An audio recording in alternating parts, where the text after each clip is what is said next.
بسم الله الرحمن الرحيم إن الحمد لله نحمده ونستعينه ونستغفره ونعوذ بالله من شرور أنفسنا ومن سيئات أعمالنا من يهده الله فلا مضل له ومن يضلل فلا هادي له وأشهد أن لا إله إلا الله وحده لا شريك له وأشهد أن محمدا عبده ورسوله صلى الله عليه وعلى آله وصحبه وسلم أما بعد. Alors, du point de vue définition terminologique, alors chez les savants de l'islam, lorsque la science de l'islam elle a été divisée en plusieurs parties pour faciliter l'étude de la science, alors ils ont donné le nom fiqh pour une science spécifique. Je vais mentionner c'est quoi sa définition en arabe et puis après on va l'expliquer en français. Alors en arabe, al-fiqh istilahan huwa ma'rifatu al-ahkam al-shar'iyyah al-amaliyah ou al-far'iyyah bi'adillatiha at-tafsiliyah.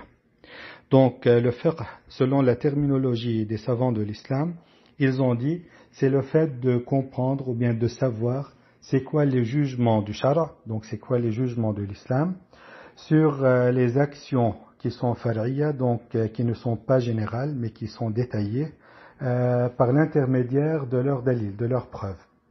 Alors si on prend chaque partie de cette définition et on l'explique, la première partie c'est le ma'rifa. Donc c'est la connaissance.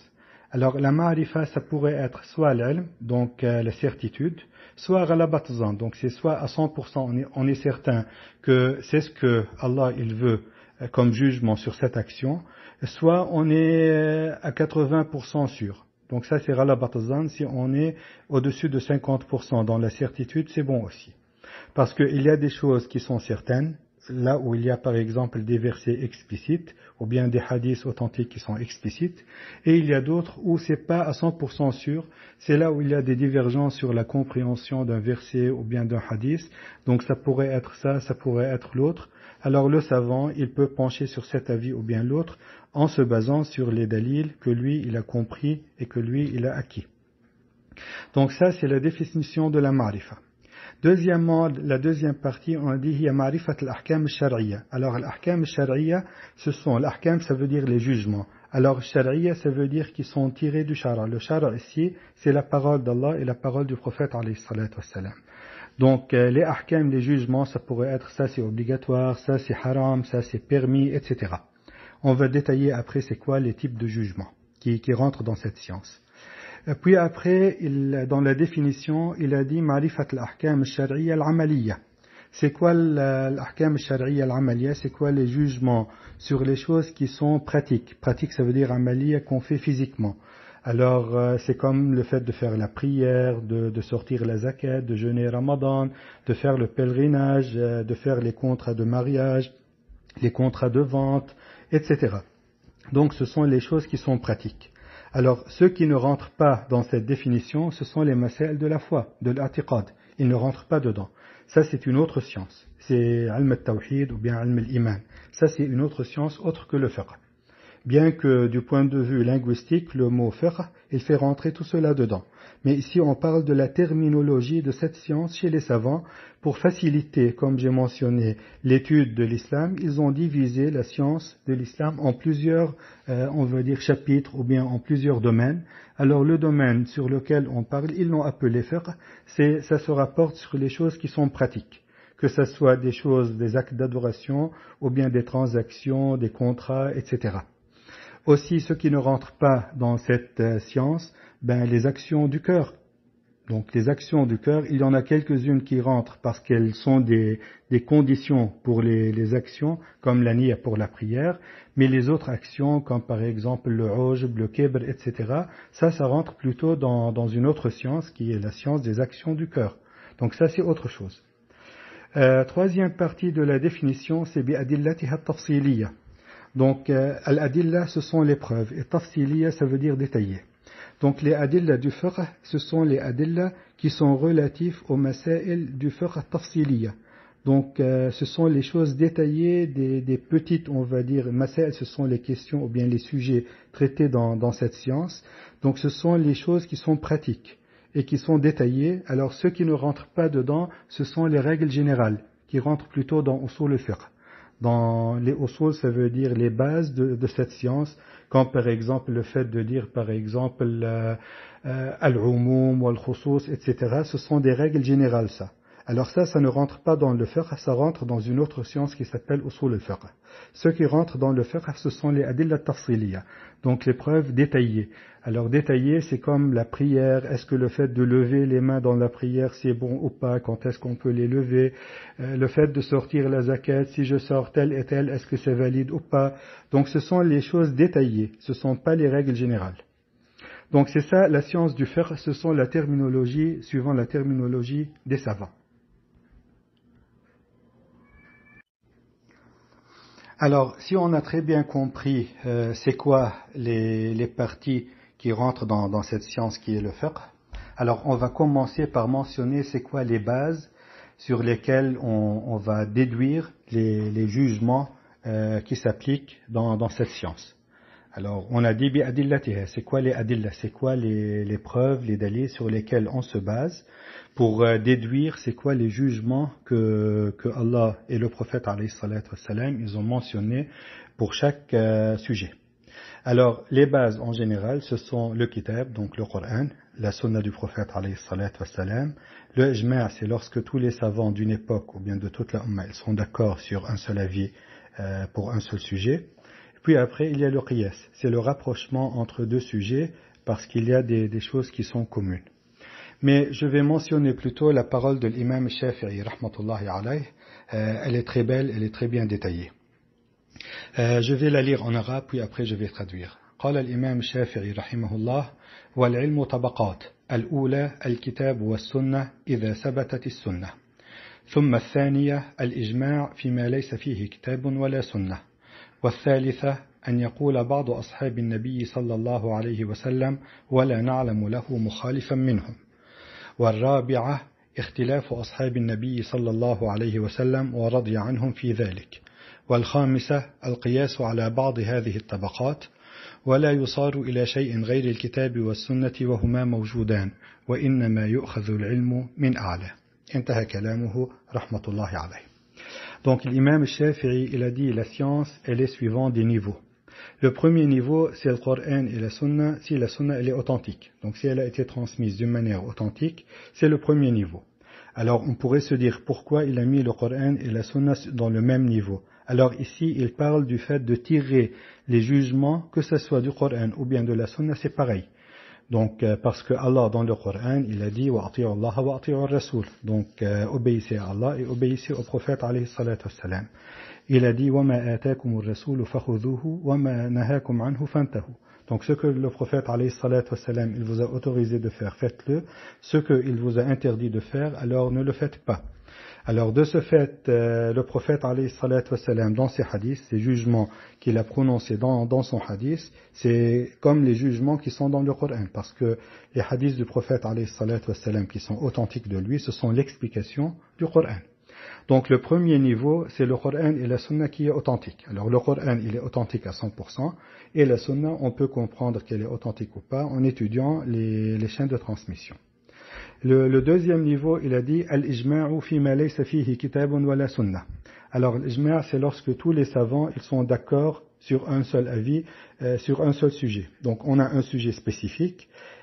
S'il n'y a pas, on ne trouve pas un verset du Coran explicite à ce sujet, on ne trouve pas un hadith authentique du prophète alayhi salatu wassalam à ce sujet, alors on regarde, est-ce que les savants ils sont tous d'accord sur un seul avis sur ce sujet ou pas? Si on le trouve, ben on le prend directement. Ben je cite à titre d'exemple, si on a une eau où il y a une najasa qui l'a touchée, une impureté. Alors najasa c'est impureté, comme de l'urine par exemple, l'urine humaine qui a touché cette eau. Alors si cette urine elle a changé la couleur ou bien l'odeur ou bien le goût de l'eau, alors l'eau elle devient najasa elle-même. Donc l'eau elle-même elle devient une impureté. Alors ça, il n'y a pas un verset explicite dans le Coran, il n'y a pas un hadith authentique du prophète alayhi salatu wassalam, mais il y a ijma'. Tous les compagnons, tous les tabi'in, ils sont d'accord sur cela. Puis après, l'imam Shafi'i, il a dit, le troisième niveau, أن يقول بعض أصحاب النبي صلى الله عليه وسلم ولا نعلم له مخالفا منهم. Donc si on ne trouve pas dans le Coran, si on ne trouve pas dans la Sunna authentique, si on ne trouve pas dans le Ijma', mais on trouve que quelques-uns des compagnons du prophète alayhi salatu wassalam, ils ont un avis, mais on n'a pas trouvé quelqu'un d'autre des compagnons du prophète alayhi salatu wassalam qui a un avis contraire. Donc on n'a pas, on va dire, on n'a pas la science que tous ils sont d'accord sur un seul avis, mais on a transmis des compagnons du prophète alayhi salatu wassalam un avis, et on n'a pas trouvé un autre compagnon qui a un autre avis. Donc ça, c'est le troisième niveau. Le quatrième niveau, c'est lorsque les compagnons du prophète alayhi salatu wassalam, ils ont une divergence. Donc on trouve chez eux 2 ou 3 avis pour un seul sujet. Le cinquième niveau, c'est le qiyas. Alors le qiyas, c'est le rapprochement entre deux sujets qui sont très proches, donc où il y a des points communs entre eux. Alors l'un d'entre eux, on connaît son jugement parce qu'il y a un verset, ou bien un hadith, ou bien un ijma', etc. Mais l'autre, on ne connaît pas un jugement explicite. Alors on fait le rapprochement. Est-ce que le premier, ce jugement, il est mentionné à cause de tel et tel attribut ou pas? Alors si l'autre sujet il a les mêmes attributs, donc ils auront le même jugement, par exemple. Ça, c'est le qiyas, c'est ce qu'on appelle le qiyas. Puis après, l'imam Shafi'i, il a dit وَلَا يُصَارُ إِلَى شَيْءٍ غَيْرِ الْكِتَابِ وَالسُّنَّةِ وَهُمَا مَوْجُودًا. Donc si on trouve dans le Coran ou bien dans la sunna du prophète alayhi salatu wassalam, on ne regarde pas ailleurs. Donc on ne regarde ni l'ijma', ni les paroles des compagnons, ni autres. Si on trouve dans le Coran et la Sunna, ça veut dire explicitement, alors on prend du Coran et de la Sunna. Puis après, il a dit وَإِنَّمَا يُؤْخَذُ الْعِلْمُ مِنْ أَعْلَى. Donc la science, on la prend du plus haut.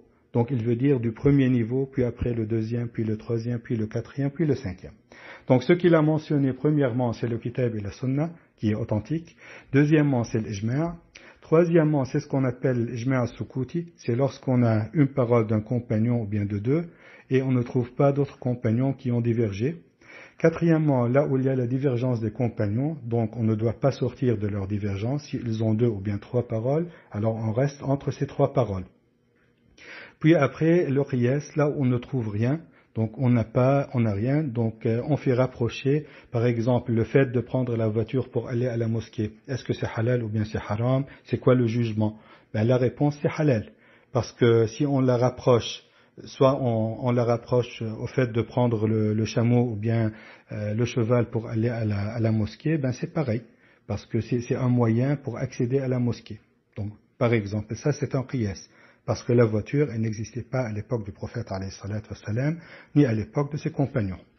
Donc voilà, c'est la parole de l'imam Shafi'i. Je l'ai prise du livre de l'imam al-Bayhaqi dans son livre Al-Madkhal ila al-Sunan. Wallahu a'lam. Alors maintenant qu'on a la définition du fiqh, donc c'est la connaissance des jugements. Et comme maintenant on a compris c'est quoi les bases qui sont le Coran, la Sunna, le Ijma', les paroles des compagnons et le Qiyas. Maintenant, on va parler des jugements. C'est quoi ces jugements? C'est quoi le détail de ces jugements? Alors, les jugements dans le fiqh, ils se divisent en 2. Il y a les ahkam qui sont taklifiyya et les ahkam qui sont wad'iyya. Alors, les ahkam qui sont taklifiyya, ce sont les jugements qui se rapportent à ce que Allah nous a ordonné de faire ou bien interdit de faire. Et ils se divisent en 5. Il y a le wajib, le mandoub, le muharram, le makruh et le mubah. Premièrement, le wajib, qu'on appelle aussi en arabe le fard, ou bien le lazim, ou bien le hatm. Je vais mentionner la définition en arabe, puis après la traduire en français.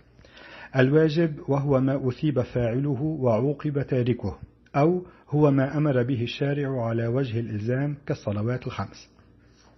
Donc, le premier type de ce type de jugement, les ahkam qui sont taklifiyya, alors al-wajib. Al-wajib, c'est ce qui est obligatoire. Alors, les savants, soit ils donnent la définition explicite, ils disent c'est ce que le shara, donc c'est ce que Allah il a ordonné de faire en appuyant l'ordre. Donc, il a ordonné de le faire fortement. Donc, c'est obligatoire de le faire. Comme par exemple les 5 prières. Donc Allah il a dit wa aqimus salat et le prophète alayhi salatu wassalam il nous a montré c'est quoi le fait de faire les prières. Donc ce sont les 5 prières. Donc ça c'est l'obligation.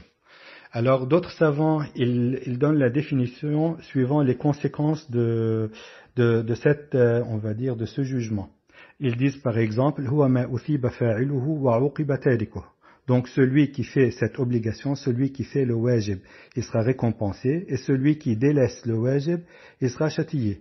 Donc il aurait fait un péché. Donc ça c'est l'obligation. Donc il faut le faire.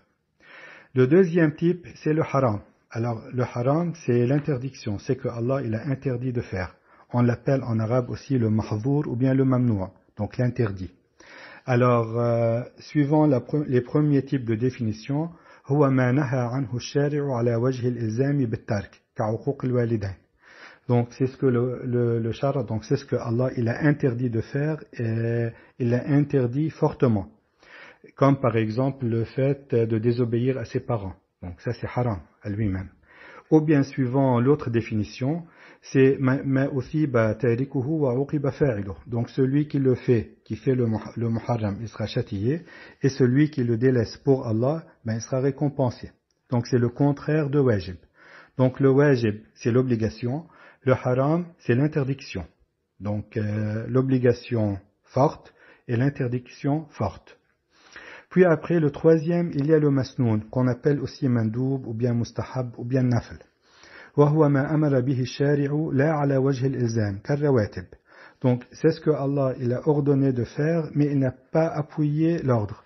Donc c'est comme une recommandation. Il a recommandé de le faire. Et selon l'autre définition, هو ما أثيب فاعله ولم يعاقب تاركه. Donc celui qui fait le mustahab ou bien le masnoun, il sera récompensé. Mais celui qui le délaisse, il ne sera pas châtié. Il n'aurait pas fait un péché. Donc c'est ici que réside la différence entre le wajib et le masnoun. Le wajib, les deux, Allah il a ordonné de faire, mais le wajib, si on le fait, on est récompensé. Le masnoun, c'est pareil, mais le wajib, si on ne le fait pas, on est châtié, on a fait un péché. Le masnoun, si on ne le fait pas, on ne sera pas châtié. Donc on n'aurait pas fait un péché. C'est ça la différence entre les deux. Puis après aussi, il y a le makruh, le détestable. Alors, suivant la première définition, هو ما نهى عنه الشارع لا على وجه الإلزام بالترك كالأخذ بالشمال والإعطاء بها. Et donc la première définition du détestable, c'est ce que Allah il a interdit de faire, mais il n'a pas appuyé l'interdiction. Comme par exemple le fait de donner avec sa main gauche. Ça c'est détestable, mais c'est pas interdit. Donc, suivant la deuxième définition, c'est que si la personne, elle délaisse le détestable, pour Allah, elle sera récompensée. Mais si elle le fait, elle n'aura pas fait un péché. Donc elle ne sera pas châtiée. Donc c'est ça la différence entre le détestable et l'interdit, entre le haram et le makruh. Le haram qui est l'interdit, si la personne, elle le fait, elle sera châtiée, elle aurait fait un péché. Le détestable, si la personne, elle le fait, elle n'aurait pas fait de péché. C'est ça la différence entre les deux. Puis le cinquième, c'est le mubah, qu'on appelle aussi le halal ou bien le jaiz. هو ما لا يتعلق به أمر ولا نهي لذاته كالأكل مثلا وغير ذلك. Donc c'est ce qu'il n'y a pas une interdiction ou bien une obligation de faire, comme le fait de manger par exemple une pomme. Il n'y a rien il n'y a pas de choses qui obligent, il n'y a pas de choses qui interdisent. Donc qui interdit. Donc de ce fait, c'est halal, donc c'est permis. Le mubah, on l'appelle halal aussi, c'est ce qui est permis. Alors, dans l'autre définition, ils disent هو الذي فعله وتركه على حد سواء. Donc, qu'on le fasse ou bien qu'on ne le fasse pas, c'est pareil. Il n'y a pas un jugement spécifique sur cela. Alors, le jugement, c'est qu'il est permis. C'est permis de le faire. Donc, de ce fait, si on récapitule, alors, le premier type de ahkam shari'a, des jugements qui sont donnés par Allah, le premier type, ce sont ceux qui se rapportent aux ordres et aux interdictions. Alors, le premier, c'est le wajib, qui est l'obligation. Le deuxième, c'est le haram, qui est l'interdiction. Le troisième, c'est le mustahab, ou bien le masnoun, c'est la recommandation. Le quatrième, c'est le makruh, c'est ce qui est détestable. Et le cinquième, c'est le mubah. Le mubah, c'est ce qui est permis. Le deuxième type de ahkam shar'iyya, ce sont les ahkam al-wad'iyya. Donc ce sont les jugements qui sont des descriptifs, on va dire. Alors la définition de l'ahkam al-wad'iyya, هي ما وضعه الشارع من أمارات لثبوت أو انتفاء أو نفوذ أو إلغاء. Donc ce sont des jugements que Allah il a mis, ashara ça veut dire Allah, qu'il a mis comme signe pour dire que cette action elle est valide ou bien elle n'est pas valide, etc. Donc ce sont des signes pour la validité ou bien la non-validité des actions. Comme par exemple, la prière, est-ce qu'elle est valide ou pas si on la fait sans wudu, par exemple. Ça, c'est un descriptif, ce jugement, c'est un descriptif de la prière pour dire que cette prière, elle est valide ou pas. Puis après, ce qu'on déduit après, est-ce qu'on doit la refaire ou ne pas la refaire, etc. Premièrement, parmi les ahkam al-wad'iyya que je vais mentionner deux, qui sont les ahkam qui sont les majoritaires. Premièrement, as-sahih, wa huwa ma tarattaba atharu fa'lihi alayhi ibadatan kana aw aqdan.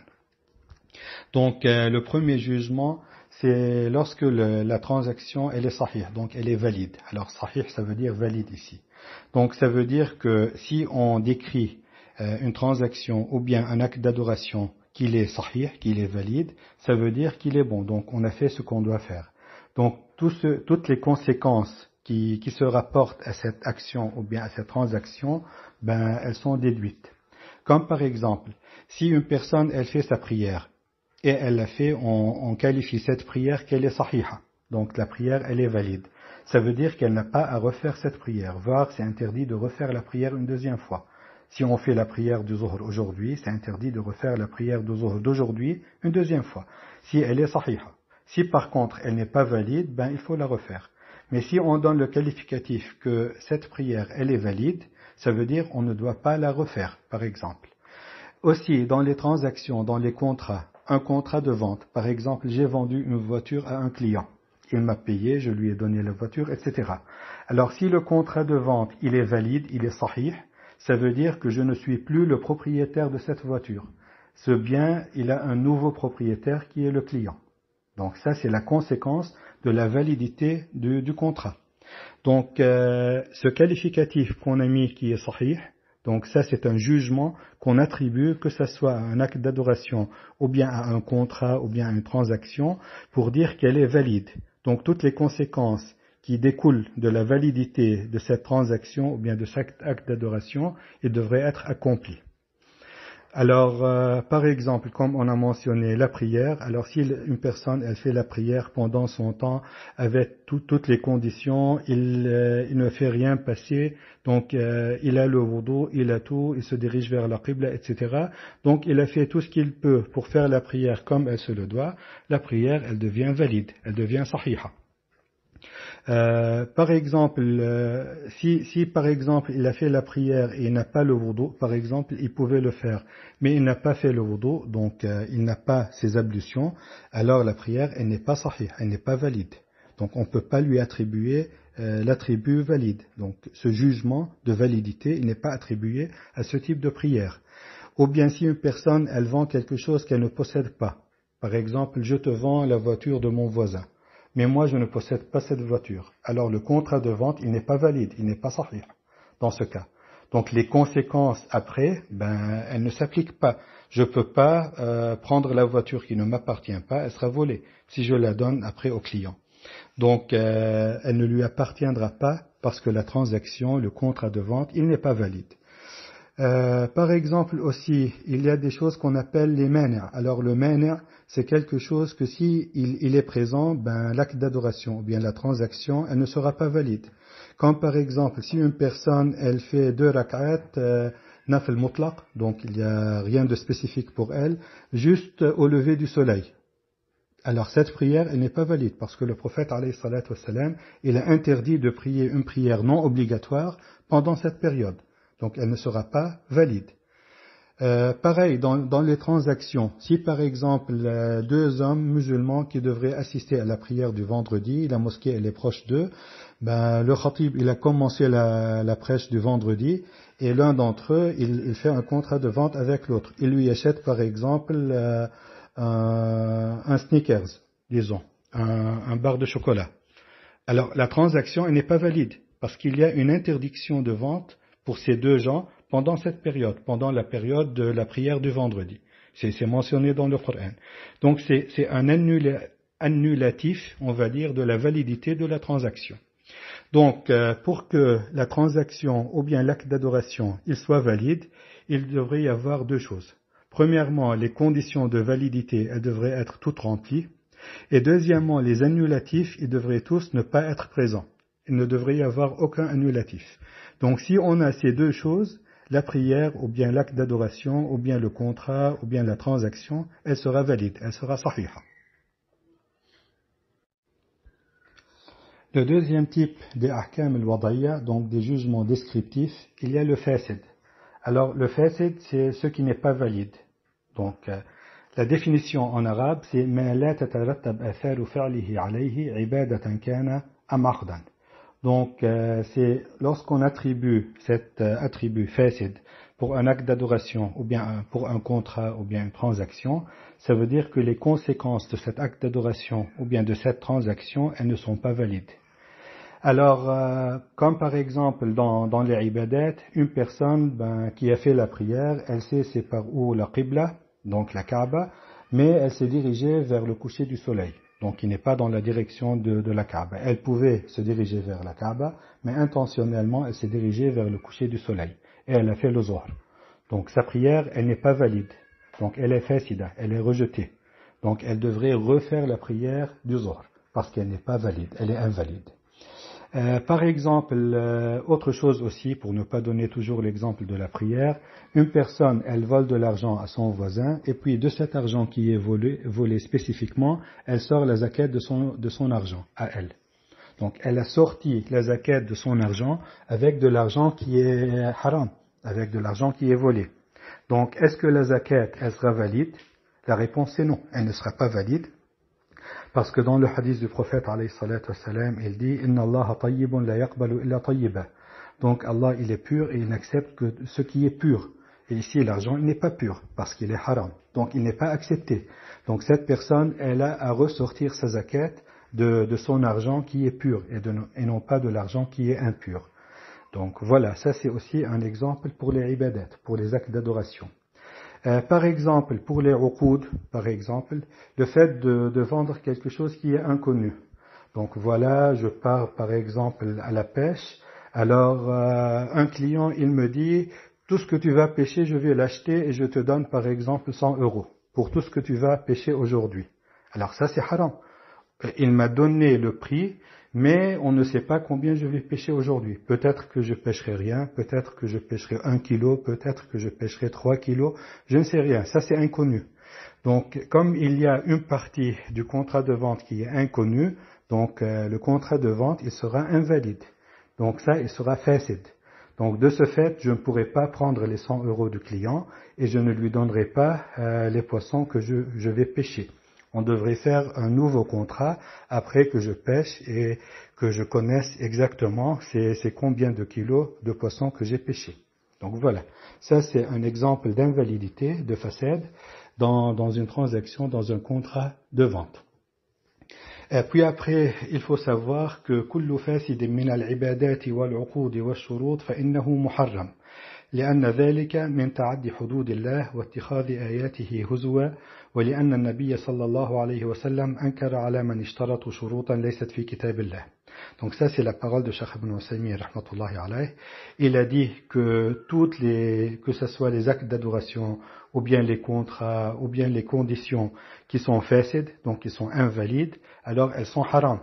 Donc si une personne elle fait la prière en se dirigeant autre que la direction de la Kaaba, en connaissant la direction de la Kaaba et en pouvant se diriger vers elle, si elle l'a fait dans une autre direction, alors ce qu'elle a fait c'est un péché.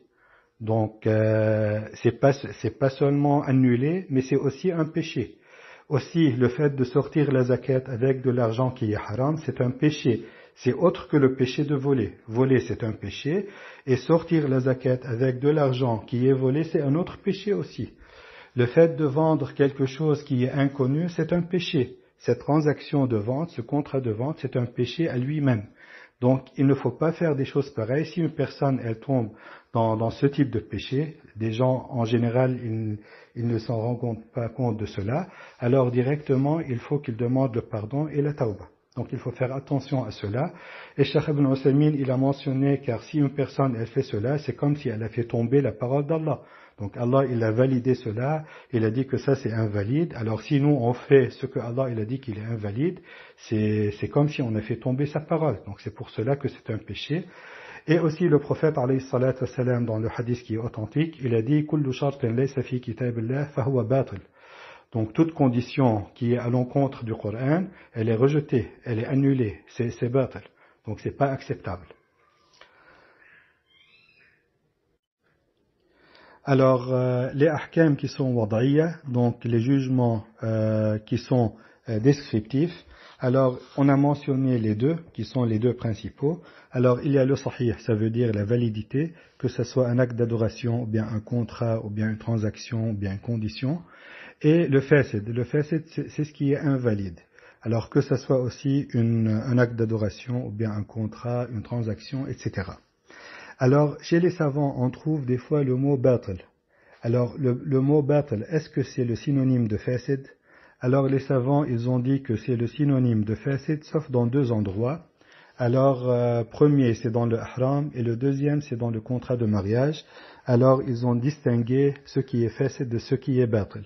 Mais en général, le mot fasid et batil, à la base, ils ont la même signification, ou bien des significations proches. Donc, ça, ce sont les ahkam al-shar'iyya. Donc, les ahkam al-shar'iyya, donc, qui sont les jugements qui sont attribués aux actes d'adoration, ou bien au contrat, ou bien autre chose. Alors, comme on a mentionné, si on fait le sommaire de tout, alors ces actes, ces jugements, ils sont divisés en deux. Alors, soit ce sont des jugements qui se rapportent aux ordres et interdictions que Allah il a donnés, soit à la validité ou bien l'invalidité des actes d'adoration ou bien des transactions. Alors, pour premièrement les jugements qui se rapportent à l'obligation et à l'interdiction, on trouve l'obligatoire, al-wajib, donc ce qui est obligé de faire, et si la personne elle ne le fait pas, elle sera châtiée, elle aurait fait un péché. Il y a le haram, c'est l'interdiction, si la personne elle le fait, elle aurait fait un péché. Puis après, il y a le mandoub ou bien le mustahab, si la personne elle le fait, elle sera récompensée, si elle ne le fait pas, elle ne sera pas châtiée. Donc ça, c'est ce qui est recommandé. Puis après, il y a le makruh, qui est le détestable. Si la personne, elle ne le fait pas pour Allah, elle sera récompensée. Mais si elle le fait, elle ne sera pas châtiée. Puis après, il y a le mubah, qui est le permis. Donc, il n'y a pas de châtiment pour le fait de le faire ou bien ne pas le faire. Il n'y a pas de récompense pour le fait de le faire ou bien ne pas le faire à lui-même. Donc ça, ce sont les 5 ahkam, l'ahkam shari'a. Puis après, on a les ahkam al-wad'iyya. Alors, ce sont les signes pour la validité ou bien l'invalidité de l'acte d'adoration ou bien des contrats. Alors, il y a le sahih, ça veut dire il est valide. C'est lorsque le contrat ou bien l'acte d'adoration, il accomplit toutes ces conditions et il n'y a aucune interdiction ou bien aucun mène qui rentre dedans. Et aussi, il y a le fasid, c'est le contraire de sahih. Donc, ce qui est invalide.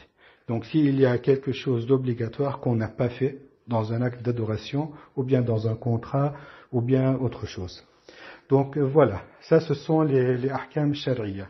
Donc, elles sont taklifiyya et elles sont aussi wad'iyya. Alors, je clôture cet audio par la parole de Cheikh Saadi, rahmatullahi alayh. Alors, il a dit quelque chose qu'il faut mettre dans sa tête. Il a dit وَيَجِبُ عَلَى الْمُكَلَّفِ أَنْ يَتَعَلَّمَ مِنَ الْفِقْهِ كُلَّ مَا يَحْتَاجُ إِلَيْهِ فِي عِبَادَاتِهِ وَمُعَامَلَاتِهِ قال صلى الله عليه وسلم من يريد الله به خيرا يفقهه في الدين. Donc, il a dit chaque personne qui est mukallaf, ça veut dire qui est musulman, qui est adulte, et qui a la raison, alors il devrait apprendre de cette science ce qui se rapporte aux actions qu'il va faire. Donc par exemple, la prière, elle est obligatoire pour tout le monde. Donc il devrait apprendre la prière, comment prier, quelles sont les choses qu'il devrait faire, les conditions de la prière, les annulatifs de la prière, etc. Lorsqu'il a de l'argent, il devrait comprendre quand est-ce qu'il a à sortir la zakat. Et lorsqu'il aura accompli les deux conditions, alors il devrait savoir comment la sortir. Pareillement, avant Ramadan, il devrait comprendre comment faire le jeûne, comment jeûner Ramadan. Aussi, il devrait comprendre que le hajj, il est obligatoire une seule fois dans sa vie. Alors, s'il veut se marier, il devrait comprendre quand est-ce que le contrat de mariage, il est valide et quand est-ce qu'il n'est pas valide. Il devrait comprendre cela pour ne pas tomber dans le haram. Aussi, s'il veut vendre quelque chose, il devrait apprendre. Alors, quand est-ce que les contrats de vente ils sont halal, quand est-ce que c'est du riba, etc. Donc, il devrait comprendre cela. Il ne peut pas dire après, voilà, j'ai pas cherché, j'ai fermé l'œil, etc. Donc, chaque personne, suivant sa situation, elle devrait apprendre de cette science pour qu'elle ne tombe pas dans le haram. Donc, cette science, elle décrit les jugements pour les actes d'adoration, pour les transactions, pour les contrats, etc. pour que la personne, elle adore Allah comme Allah il a demandé de l'adorer. Donc c'est ça en gros cette science. Donc voilà, wallahu ta'ala a'lam, wa sallallahu wa sallam wa barak ala nabiyyina Muhammad wa ala alihi wa sahbihi, wassalamu alaikum wa rahmatullahi wa barakatuh.